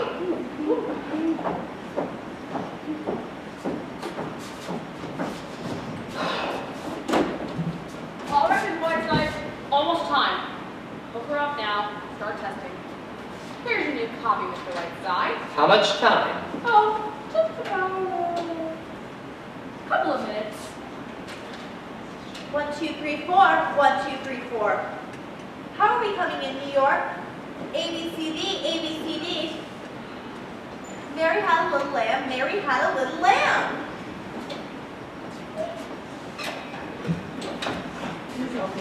Some special. Oh, every time. Oh, I'm sure we have, Mr. Jefferson. I'm not leaving after all. My plans are changed. Really? Oh, that's good. Yes, and I heard you're doing simply marvelous play. I want you to read it to me tonight, will you? Yes. We'll go back to the mansion house and you'll read me your play. I should say so. I'd be delighted to. Maggie, did you hear that? Oh, I bet you did this. I bet you arranged the whole thing. Well, Maggie, this is the finest Christmas present you could have ever given me. Maggie! We'll be seconds waiting. Mr. Whiteside, Quiet, please. my son has run off on a freight traitor and my daughter is marrying an anarchist. Quiet! They said you told them to do it. My poor June, my poor Richard. This is the most awful. Quiet! Quiet!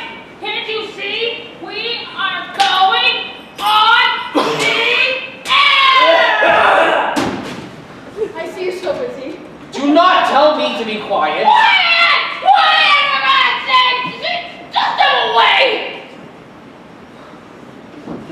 All right, gang. Right here, right up here, and good. Okay, New York. Good evening, everybody. Cream of Blush brings you Sheridan Whiteside. This is Sheridan Whiteside speaking. On this eve of eves, when my own heart is overflowing, I think it's most fitting to tell once again that story of that still and lustrous night, nigh on to 2,000 years ago. A penguin! Baby! Oh, I should have. When the first star of Bethlehem was glimpsed into a wondrous sky, the first sight of the baby Jesus appeared. And that, my friends, is the story of the first ever Christmas. Thank you.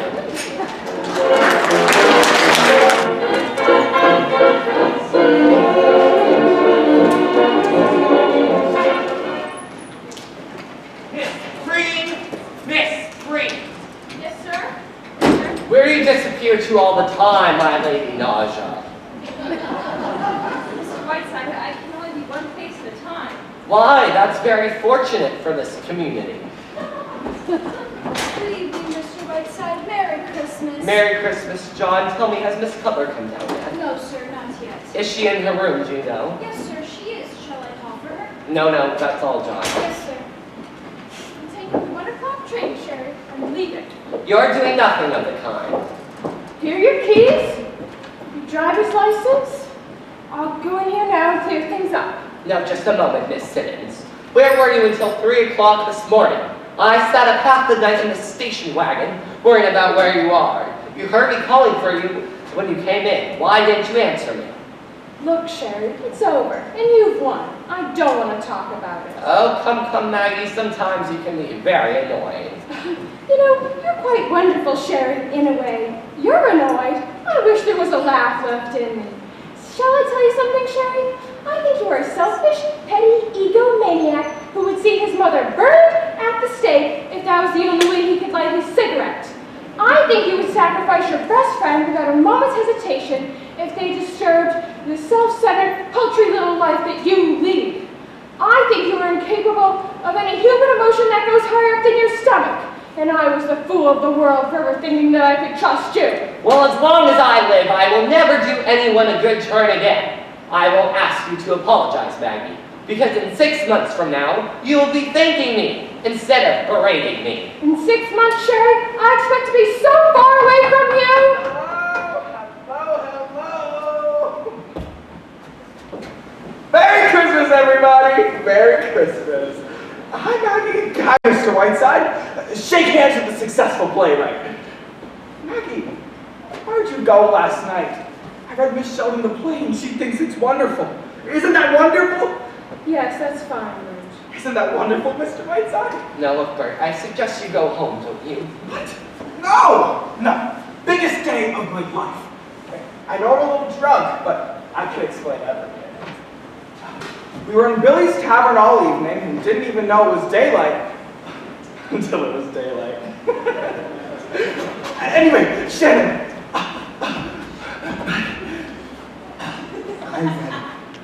I read her the play. For 3 weeks. 3 weeks! I'm going to Lake Placid. She's taking me to Lake Placid for 3 weeks. We're working on the play together. Isn't that wonderful? Listen, Bert, I suggest you go home and tell us about this later. Okay. Now, oh! Merry Christmas, everybody. Merry Christmas. Duck! I'm going to Lake Placid for 3 weeks. 3 weeks. You ever heard of the famous actress Lorraine Sheldon? We're going to Lake Placid for 3 weeks. Now look here, Doctor, I think Mr. Jefferson would like a black coffee and a small breakfast.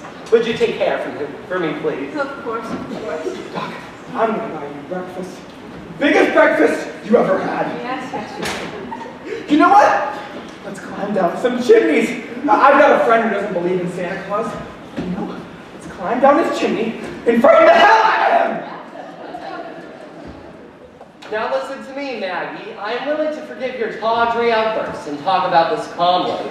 I love him so terribly. Oh, Sheridan, what did you do? What did you do?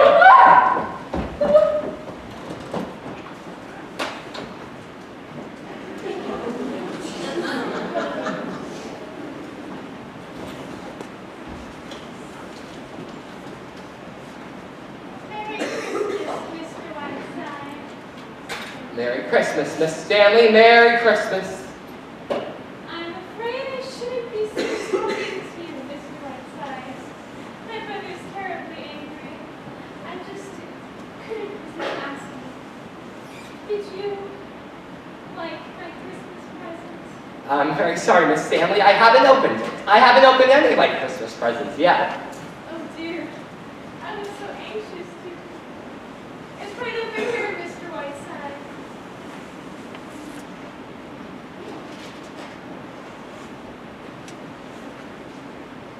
Won't you open it now? Why, I'd be delighted to. Miss Stanley, oh, thank you very much. I'm very fond of these old photographs. I was 22 when that was taken. And that was my favorite dress. Do you really like it? I do. When I get back into town, I shall send you a little gift. Will you? Oh, thank you, Mr. Whiteside. I shall treasure it. Well, I shall be late to church. Goodbye, goodbye. Goodbye, Miss Stanley, and thank you. What is there about that woman? There's got a little surprise for you, Mr. Whiteside. She's just taking it out of the oven. Thank you, John. Miss Preen! Miss Preen! Yes, sir? Answer the door, will you? John went upstairs. Polly Adler! I love you, Maggie! Maggie, did you hear what I said? Maggie, kiss me again. Don't be afraid, my God. Just kiss me. I can feel the hot blood pounding through your varicose veins. Banjo, for God's sake! Hello, Whiteside. Will you sign for this package, please? Mr. Whiteside! Banjo, put that woman down. That is my nurse, you mental delinquent. Come to my room in a half hour and bring some rye bread. Mr. Whiteside!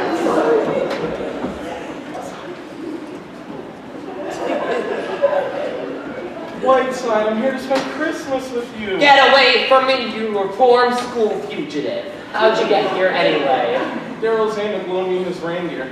Whiteside, we finished shooting the picture yesterday and I'm on my way to Nova Scotia. Flew here in 12 hours. Borrowed an airplane from Howard Hughes. Whiteside, I brought you a wonderful Christmas present. This kimono was once worn by Hedy Lamarr. Listen, you idiot. How long can you stay? Just long enough to take a bath. I'm on my way to Nova Scotia. Where's Maggie? Nova Scotia. What are you going to Nova Scotia for? I'm sick of Hollywood and there's a day in New York I don't want to see. So I figured I'd go to Nova Scotia and get some smoked salmon. Where the hell's Maggie? I want to see her. What's the matter with you? Where is she? Benji, I'm glad you're here. I'm very annoyed at Maggie. Very. What's the matter? Ugh. Say, what's this? I thought you couldn't walk. Oh, I've been all right for weeks. That isn't the point. The point is I am furious at Maggie. You know how fond I am of her? Well, after all these years, she's repaid my affection by behaving like a fishwife. What are you talking about? Well, I never believed for a moment she would be really in love with him. In love with who? I just got here, remember? Great God, I am telling you, you Hollywood nitwit, a young newspaper man here in this town. Maggie finally fell. Well, what do you know? What kind of guy is he? Oh, shut up and listen to me, will you? Well, go on. Okay. Now, Lorraine Sheldon happened to come out here and spend Christmas with me. Old hot pants? Here? That isn't the point. This young newspaper man had written a play. You can guess the rest. So now Lorraine took him away this afternoon to rewrite. So there you are. Maggie's in there crying her eyes out. Gee.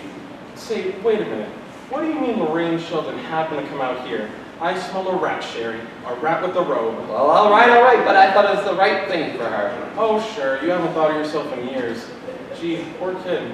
Where'd you say Maggie was? In there? No. Leave her alone. Any way I could help, Sherry? Say, where does this guy live?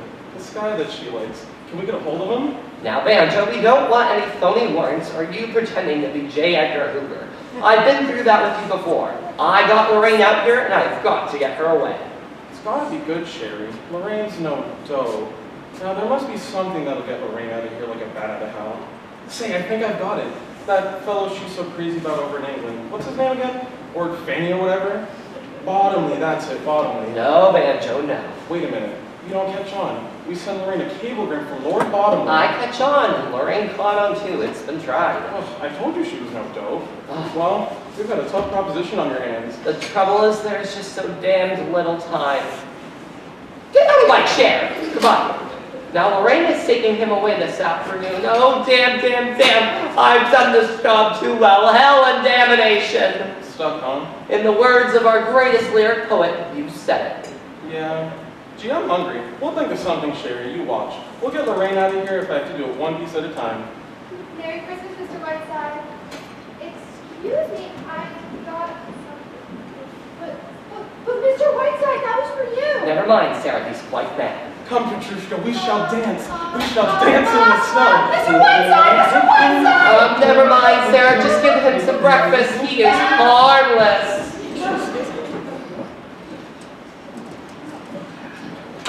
And just what does this mean? It means, Mr. Whiteside, that I'm leaving. My address is on the desk inside. You can send me a check. You realize, Miss Preen, that this is completely unprofessional. I do indeed. I am not only leaving this case, Mr. Whiteside, I'm leaving the nursing profession. I became a nurse because all my life, ever since I was a little girl, I was with this idea of serving their suffering humanity. 1 month with you, Mr. Whiteside, I'm going to work in a munitions factory. From now on, anything I can do to help exterminate the human race will be the greatest of pleasure. If Florence Nightingale had ever nursed you, Mr. Whiteside, she would have married Jack the Ripper instead of founding the Red Cross. Good day. Mr. Stanley is here with June. He's brought June back. Thank goodness, thank goodness. Oh, June, thank God you're back. You're not married, are you? No, Mother, I'm not. So please don't be hysterical. Oh, June, if it had been anyone but that awful boy. Thank goodness you stopped it, Ernest. How did you do it? Never mind that, Daisy. Just take June upstairs. I have something to say to Mr. Whiteside. Well, what about Richard? Is there any news? It's all right, Daisy. All under control. Just take June upstairs. Father, haven't we had enough melodrama? I don't need to be taken upstairs. I'll go upstairs. Merry Christmas, Mr. Whiteside. Looks bad for John Lewis. Come on, Mother. Lock me in my room. Now, June, you'll feel much better after you've had a hot bath. I know. Have you had anything to eat? I am pleased to inform you, sir, that your plans to marry my daughter have all gone terribly awry. She is not, nor will she ever be, married to that labor agitator that you had picked out for her. As for my son, he's been apprehended in Toledo and will be brought home within the hour. Not having a gift for invective, sir, I cannot tell you how I feel about your obnoxious interference with my affairs. However, I have arranged that you will not interfere any longer. Come in, ma'am. Mr. Whiteside, this woman is a deputy sheriff. She has a warrant by which I am able to put you out of this house, which I need hardly add will be the greatest moment of my life, Mr. Whiteside. I'm giving you 15 minutes in which to pack up and get out. If you are not gone within the next 15 minutes, this woman will forcibly eject you and the wheelchair. That is 15 minutes, Mr. Whiteside, for your bag, baggage, cockroaches, penguins, octopus. I am now going upstairs to smash our radio so that I may not even accidentally ever hear your voice again. Sure you don't want my autograph, old fellow? 15 minutes, Mr. Whiteside. Say, can she cook? Well, Whiteside, I didn't get any ideas. Any news from the front? Yes, the enemy is at the rear and nibbling. Where'd you say Maggie was? In there? No, Banjo, she's taking the 1 o'clock train out. No kidding. You didn't tell me that. You mean she's really quitting you? After all these years, she's really leaving? She is. So that means you've got till 1 o'clock to do something? No, I have exactly 15 minutes in which I shall pull out the goddamnest rabbit you have ever seen. What do you mean 15 minutes?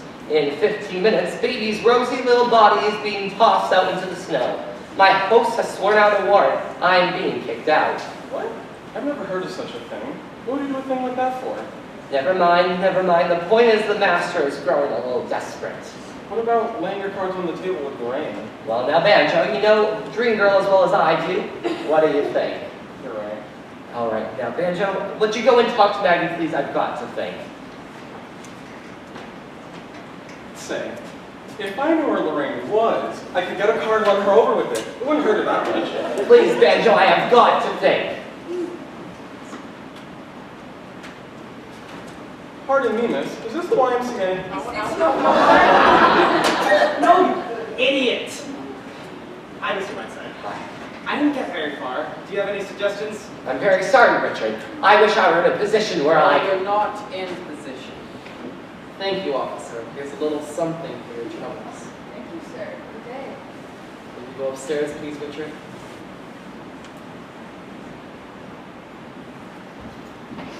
"10 minutes, Mr. Whiteside." I brought you some orange juice, Mr. Whiteside. Feeling any better? Superb, John. Is there any cyanide in this orange juice? Open the door, John. Yes, sir. It's probably some mustard gas from an old friend. Say, that crazy old fellow made a great hit with Sarah. He wants to give her a screen test. Good morning, darling. I've come to have Christmas breakfast with you, may I? Yes. John, make a tray for Miss Sheldon. Better make it 1-minute eggs. Oh, why, it's the most perfect Christmas morning. The snow's absolutely glistening. Too bad you can't get out. Well, I'll probably see a bit of it. Now, tell me, dear, what time are you leaving? Oh, how'd you know I was leaving? Is Bert here? Oh, no, he rolled in a little while ago. Worked rather fast, didn't you, my dear? Why, I was just swept off my feet by the play. It's the kind of role that only comes around once in 10 years. I'm so thankful to you, Sherry, really. Sometimes I think you're the only friend I have in the world. Now tell me, dear, that's great, but what time are you leaving, you and Jefferson? Oh, I don't know. I think it's the 4 o'clock. You know, quite apart from everything else, Bert is a rather attractive man. It makes it rather a pleasure spraying accounts with little Miss Vitriol. My, I should tell you that Banjo's here. He's spending Christmas with us. Just the family circle gathering around for Christmas. Why, how time flies when you are having fun. Why, hello, sweetie pants. How are you, Lorraine? I'm good. And you, Banjo? I'm fine, fine. How's the mattress business, Lorraine? You know, Banjo, it's a shame your jokes aren't nearly as funny as you seem to think you are. You've got me there, Mama. Say, Lorraine, you look in the pink. Anything in the wind, Whiteside? Not a glimmer. What time does the boat set sail? 10 minutes. What boat is this? The good ship up the creek. I'm going to accept the New Year's Eve broadcast. Wasn't there a schedule on that? It's probably on the table there someplace. Thank you. Oh, New Year's Eve. Bert and I were in Lake Placid. You were at my cottage, Sherry, you know. Isn't it lovely? Away from everything else. Nothing but snow and clear, cold nights. Oh, that's probably Bert now. I told him to meet me here. I'm looking forward to Lake Placid. Bert's the kind of man who'll do all winter sports beautifully. Will he even get time? Whiteside? Yes, ma'am. American Express. All right, go ahead. There, right here. Why, Sherry, what's this? Here, swing your run. Right over here. It's for you, Mr. Whiteside. My God, if there was one thing I needed, it was an Egyptian mummy. Merry Christmas from the Khedive of Egypt. What'd you send him, Grant's tomb? Good Lord! 5 minutes, Mr. Whiteside, including that.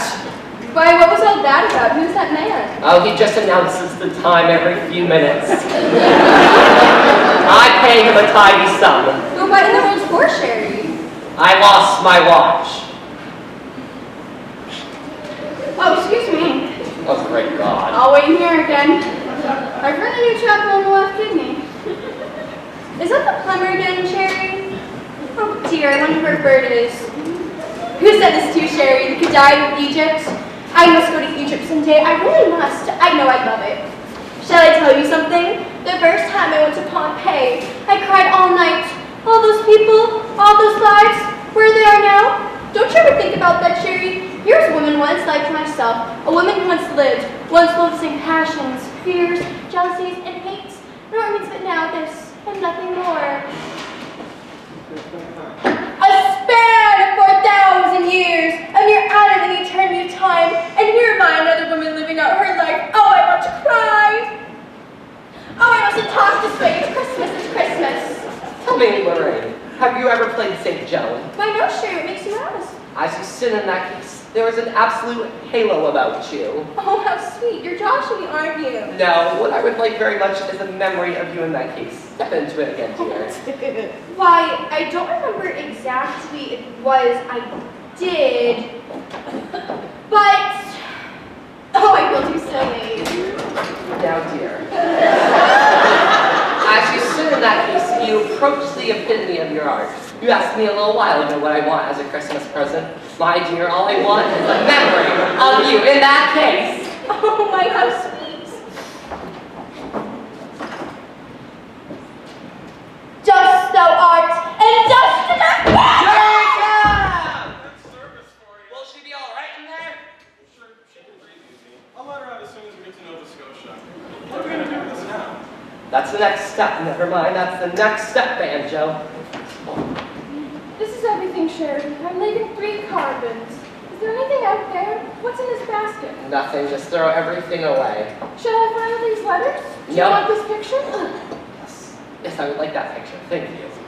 The only thing I haven't done is to put all your broadcasts in order. Do you want me to do that? Yes, do it right away, Maggie. I'll see you before I go, Banjo. I've got it. I knew I'd seen that piece before somewhere. Now I know how to get this out of here. What piece? Time is up, Mr. Whiteside. 15 minutes. Oh, yes. Just 15 minutes before I go. I would like you to summon that officer and have her helpers help the showman down to the airport. He's sending it to a friend in Nova Scotia. You would be kind enough to do that, Mr. Stanley. I will do nothing of the sort. Oh, I think you will. Or would you like to have the good folk Maselli know that your sister, Harriet Stanley, is none other than that famous axe murderer, Harriet Seedley, who killed her mother and father 25 years ago in Haverhill, Massachusetts?